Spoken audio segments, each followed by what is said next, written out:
वही बात लौट फिर के आती रहती है कि मौलाना साहब क्या किया जाए। किसी आदमी के मर जाने के बाद किसी मौलाना के साथ उसके घर पे जाकर भोज खाने के बाद दुआ करना उसकी मग़फ़िरत की, ये कैसा है। वही पुराने घिसे पिटे सवाल जो हम 15-20 साल से इन इलाकों में आके बोलते जा रहे हैं, वही सवाल, और आज तक हम उनको खत्म करने के लिए तैयार नहीं होते हैं। ये हमारी बेशर्मी का हाल है, ये हमारी बेशर्मी। किसी भी मैयत के लिए कभी भी किसी भी वक्त दुआ कर सकते हैं, लेकिन चंद लोगों को इकट्ठा करके मैयत के घर जाकर उसको सब्र की तलकीन करने के बाद, भोज वोज खाने के बाद या दुआ करने के बाद भोज खिलाया जाता है। मुझे नहीं मालूम आपके यहाँ क्या होता है। और वहां घर पे जाने के बाद फिर इमाम साहब दुआ करते हैं और उस घर के सब लोग आमीन आमीन कहते हैं। मेरे भाइयों, बिदात है, बिदात है, बिदात है। इस बुरी रस्म को बंद करिए, इस नौटंकी को बंद कीजिए। मैं इसको नौटंकी कहता हूं। इस नौटंकी को बंद कीजिए, दुआ आप कीजिए। अरे बीवी, अगर शौहर मर गया है तो बीवी शौहर के लिए दुआ करे, बाप मर गया तो बेटा शौहर अपने बाप के लिए दुआ करे। अरे सदका जारिया सबसे बेहतर यही है कि बेटा अपने बाप को अपनी दुआओं में याद रखे।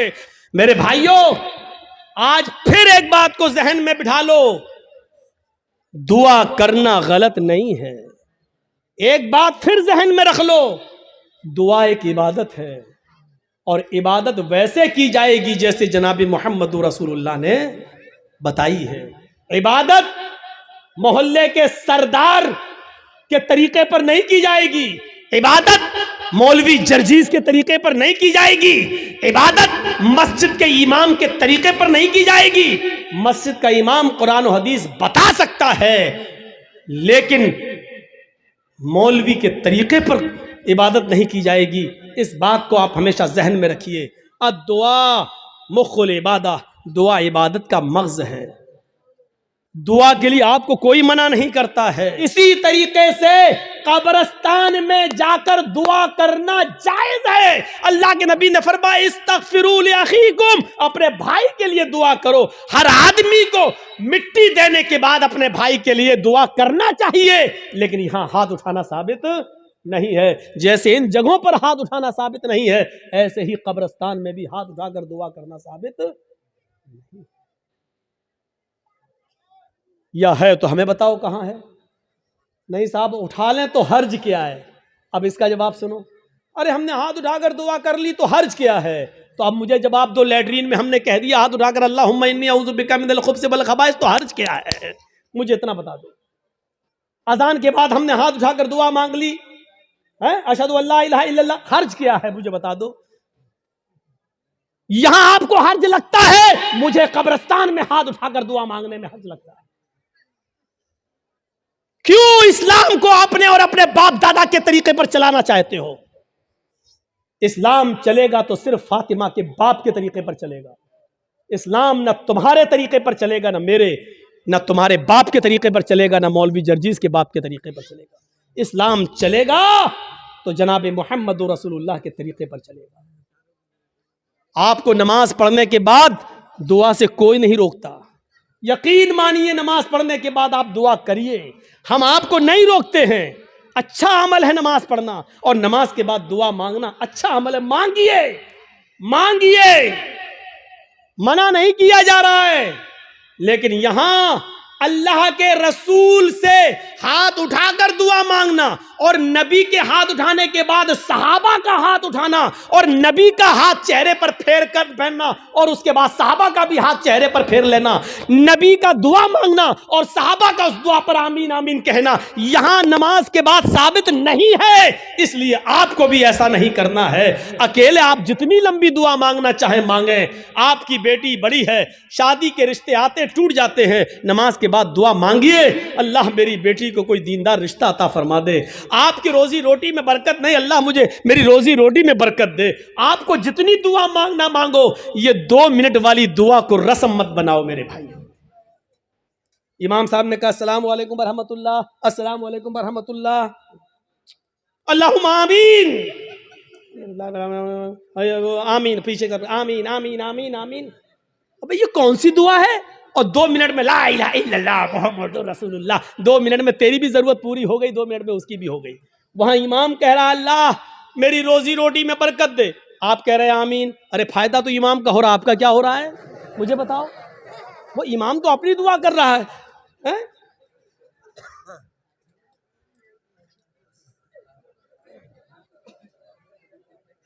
अब इमाम बेचारा कुंवारा है, शादी नहीं हुई है, इमाम कह रहा अल्लाह मुझे दीनदार लड़की अता फरमा दे, आप कह रहे हैं आमीन। फायदा तो इमाम का हो रहा, तुम्हारा क्या हो रहा है?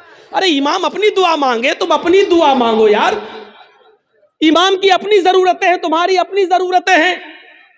इमाम का बेटा बीमार है, उसके पेट में दर्द है, वो कह रहा अल्लाह मेरे बेटे को शिफा अता फरमा। रहे तुम्हारे बाप को कैंसर है, तुम अपनी दुआ मांगो अल्लाह मेरे बाप को कैंसर है, अल्लाह मेरे बाप को शिफाए कामिला और आजिला अता फरमा। अरे इमाम के साथ साथ तेरे आमीन कहने से मखसूस दुआएं हो रही हैं। इमाम तेरे लिए दुआ नहीं कर रहा है और तुम जो आमीन आमीन कह रहे हो उसमें तुम्हारे लिए दुआओं पे आमीन नहीं कही जा रही है। अरे तुम अपनी दुआ मांगो, इमाम की जरूरत 2 मिनट में पूरी हो रही है, तुम्हें कुछ ज्यादा मांगना है तुम ज्यादा मांगो।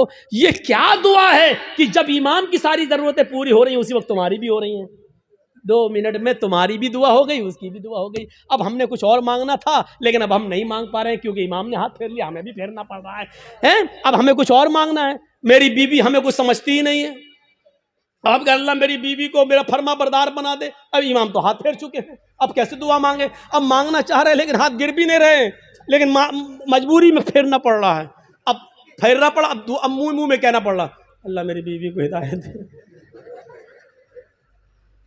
इसको आदत मत बनाइए मेरे भाई। दुआ को हम मना नहीं कर रहे हैं, नमाज के बाद भी दुआ को मना नहीं कर रहे हैं। दुआ को हम सिर्फ इसलिए मना कर रहे हैं कि सलाम फेरने के बाद आदमी आज़ाद हो गया है। वो अपनी दुआ मांगे, आप अपनी दुआ मांगिए। वो 2 मिनट मांगो, 5 मिनट मांगो, 10 मिनट मांगो, 15 मिनट मांगो, आधा घंटा मांगो। और दुआ तो मेरे भाइयों मजमे में है, सही बताऊं तो दुआ का हक अदा ही नहीं होता है। दुआ का हक अदा तो तन्हाई में होता है, जब कोई ना देख रहा हो, 2 रकात नमाज पढ़ के अपने आप को सबसे छिपा कर रो रो कर आंखों से आंसू बहा बहा कर दुआ की जाए, तब दुआ का मजा कुछ और है मेरे भाइयों। ये दुआ का मजाक है। अल्लाह गांव में बहुत ज़्यादा लफड़ा, अल्लाह मेरे गांव में बरकत दे, अल्लाह मेरे चौधरी को समझा दे, अल्लाह मेरे ये आमीन आमीन मोहम्मद रसूलुल्लाह। ये दुआ का मजाक है यार, मत बनाओ मजाक। इतना मजाक दुआ का कभी नहीं बनाया गया जितना हम दुआ का मजाक बना रहे हैं। हाथ उठाकर भी मांग सकते हो लेकिन अकेले तन्हा। कब्रिस्तान में दुआ मांगने का हुक्म है और हर शख्स को दुआ मांगना चाहिए, लेकिन वहां हाथ उठाना साबित नहीं है। वहां सिर्फ हुक्म यह इस्तगफिरू लिअखीकुम, अपने भाई के लिए दुआ करो, सिर्फ दुआ है। अगर हाथ उठाना होता तो अल्लाह के नबी कहते अपने भाई के लिए दोनों हाथ उठाकर दुआ करो। और यह आता कि अल्लाह के रसूल ने फला फला के दफनाने के बाद आपने दोनों हाथ उठाकर दुआ की है, आता हदीस में, लेकिन हदीस की किसी किताब में नहीं आया अल्लाह के रसूल ने किसी भी सहाबी को दफन करने के बाद अपने हाथों को उठाकर दुआ की हो, कहीं नहीं आता है। हाँ ये आया कि अल्लाह के रसूल ने कब्र में सहाबी को दफन करने के बाद सहाबा से फरमाया इस्तगफिरू लिअखीकुम, अपने भाई के लिए दुआ करो। आप चाहते तो कह सकते थे मैं दुआ कर रहा हूं, आप लोग आमीन आमीन बोलो, अल्लाह जिसका इंतकाल हुआ उसके रूह को आला इल्लीन के अंदर जगह अता फरमा, अल्लाह उसके पसमानदगान को सब्र जमील अता फरमा। आप चाहते तो कब्रिस्तान में सब दुआ कर सकते थे, लेकिन आपने न की ऐसे और न लोगों ने आमीन कहा, बल्कि आपने सबको हुक्म दिया कि तुम अपने भाई के लिए दुआ करो। यानी तुम अपनी दुआ करो, हम अपनी दुआ कर रहे हैं। दुआ सब करें लेकिन अलग अलग करें, और हाथ उठाना यहां साबित नहीं है, इसलिए हाथ ना उठाया जाए। कुछ दुआएं अपने लिए मांगे, फिर कहे अल्लाह मेरे वालिद को की कब्र को नूर से भर दे, अल्लाह मेरे वालिद की मग़फ़िरत फरमा, अल्लाह मेरे माँ बाप के गुनाह को की बख्शिश फरमा, अल्लाह उनकी लग़्ज़िशों को माफ़ फरमा दे, अल्लाह तो उनको जन्नतुल फिरदौस में जगह अता फरमा। ये है दुआ। बीवी शौहर के लिए दुआ करे, बेटा बाप के लिए करे, बाप बेटे के लिए करे, भाई बहन के लिए करे, बहन भाई के लिए करे। किसने मना किया है? आप जा रहे हैं कब्रिस्तान, जाइए, रोज जाकर दुआ करिए, कौन मना कर रहा है? हफ्ते में 1 दिन जाकर दुआ कीजिए, कौन मना कर रहा है? महीने में 1 दिन जाइए और अपने बाप के लिए हाथ उठाकर नहीं, हाथ छोड़कर कब्र पर खड़े होकर कब्र के पास दुआ मांगी, कौन रोकता है? नहीं। लेकिन आप पूरे साल ना जाएं, सिर्फ ईद के दिन ईद की नमाज पढ़ने के बाद कब्र पे जाकर दुआ मांगे और इसको मामूल बना लें, यह गलत है। आप किसी दिन को मुतय्यन करके दुआ करेंगे तो वही चीज बिदअत हो जाती है। आप आज मांग लीजिए, कल मांगिए, 2-4 दिन बाद मांग लीजिए, मुतय्यन मत करिए, रोज दुआ मांगिए कब्र पे जाके, कोई मना नहीं करता है। और कब्र पे जाके दुआ इसलिए मांगने जाइए आप कि वहां जाएंगे तो आपको अपनी मौत याद आएगी, वरना दुआ मांगने के लिए कब्र पे जाना जरूरी नहीं है। दुआ के लिए आप अपने घर से भी दुआ कर सकते हैं। मेरे भाइयों, मेरे बाप इटावा में हैं और मेरे पास फ़ोन आ जाए और वो बीमार, मैं इस जलसे में भी दुआ कर सकता हूँ। आपके डिस्ट्रिक्ट मालदा में रहकर क्या मेरे लिए दुआ करो। आप आपसे भी कह सकते हैं कि मेरे वालिद के लिए दुआ करो कि अल्लाह ताला में जर्जी साहब के वालिद को शिफाए कामला और आजला अता फरमाए। कोई बुराई की बात नहीं है। दुआ के लिए किसी के घर जाकर ही दुआ की जाए या कब्रिस्तान जाकर दुआ की जाए, ये जरूरी नहीं है। लेकिन अगर आप जाएंगे तो आपको अपनी मौत भी याद आएगी कि एक दिन हमको भी इस जगह आना है, इसलिए आप अगर जाते हैं तो ठीक है। इसी तरीके से मेरे भाइयों याद रखिएगा, कोई भी काम हो अगर शरीयत की रोशनी में ठीक है तो करेगा। हो गया, ए भैया बैठ जाओ, इनसे कहो कि पेशाब लग रहा तो यहीं कर लो। तो ऐसा लग रहा है जैसे किसी की चप्पल चुरा के भाग रहे हो।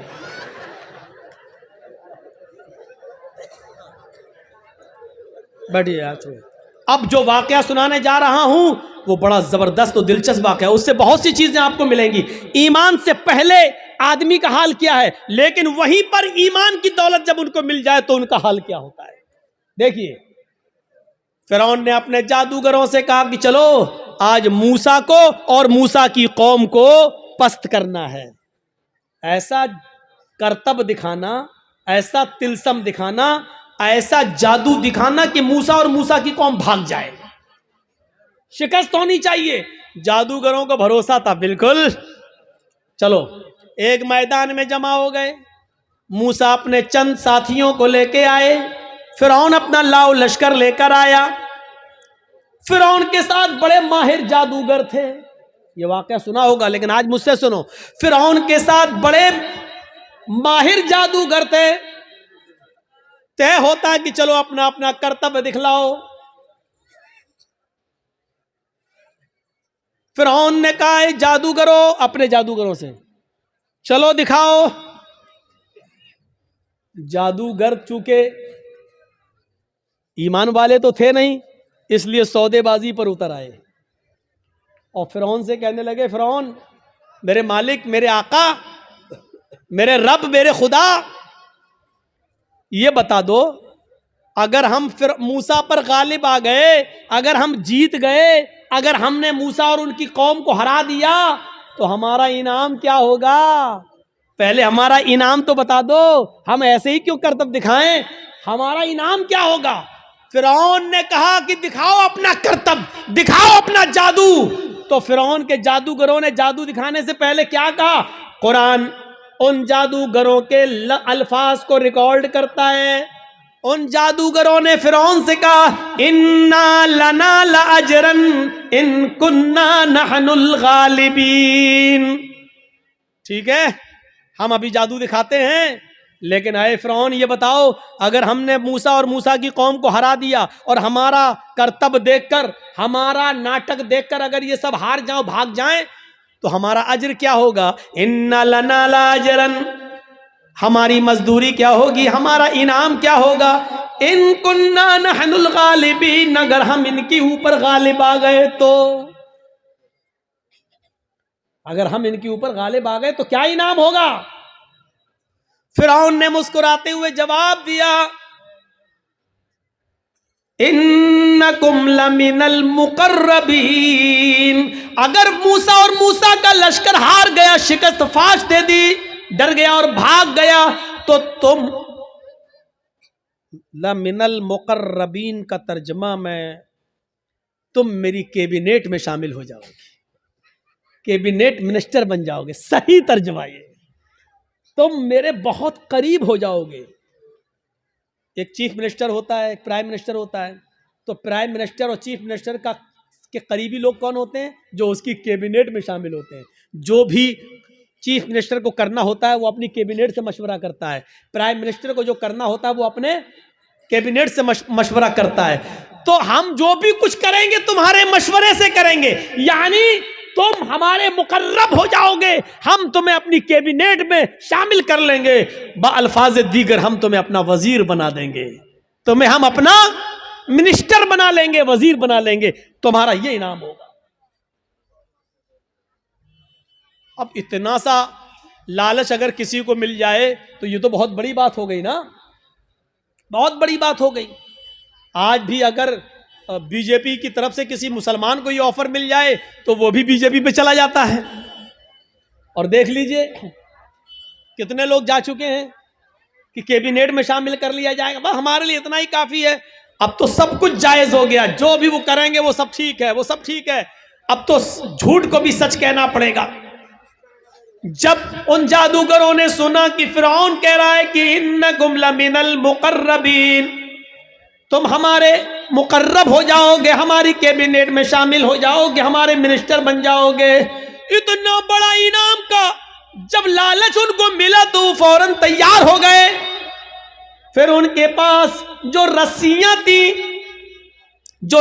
थी उन्होंने उन रस्सियों को फेंका, उन्होंने उन रस्सियों को डाला, उन्होंने जब उन रस्सियों को मूसा के सामने और मूसा की कौम के सामने फेंका तो वो रेंगते हुए सांप बन गए, रेंगते हुए सांप बन गए, सांप बनकर रेंगने लगे। हालांकि वो सांप नहीं थे, वो नजर बंदी थी, हमें दिखाई दे रहे हैं सांप की तरह रेंग रहे, लेकिन वो सांप नहीं थे।